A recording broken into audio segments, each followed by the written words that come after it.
রাতে আবারও ফুটবল উৎসব। নকআউট নিশ্চিতের মিশনে মাঠে নামছে মেসি বাহিনী। জয় ছিনিয়ে নিতে প্রস্তুত আর্জেন্টিনা, চমক দিতে মরিয়া অস্ট্রিয়াও। অস্ট্রিয়া কঠিন প্রতিপক্ষ, ওদের আক্রমণ ভাগ্য শক্তিশালী, এটা কঠিন ম্যাচ হবে।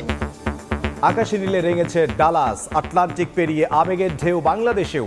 বিশ্বসেরাদের নিয়ে আত্মবিশ্বাসী আলবে সেলেস্তে সমর্থকরাও।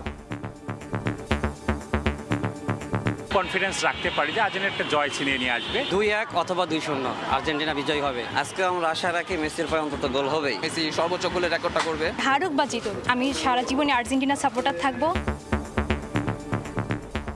দেখছিলেন প্রধান শিরোনাম। সন্ধ্যার সময় সঙ্গে আছি আমি ইমদাদুল হক। এবার অন্যান্য শীর্ষ সংবাদ। বাংলাদেশের জন্য দ্রুত মালয়েশিয়ার শ্রমবাজার খোলার আহ্বান তারেক রহমানের। চান অবৈধ প্রবাসীদের বৈধতা, মানব সম্পদ বিনিময়ে স্বচ্ছতায় জোর আনোয়ার ইব্রাহিমের।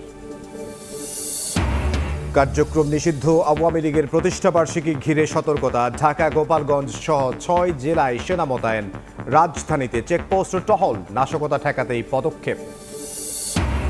হাবের প্রকোপের মধ্যেই এবার ডেঙ্গির চোখ রাঙানি। চলতি মাসেই 5 জনের মৃত্যু, ভর্তি প্রায় 2000।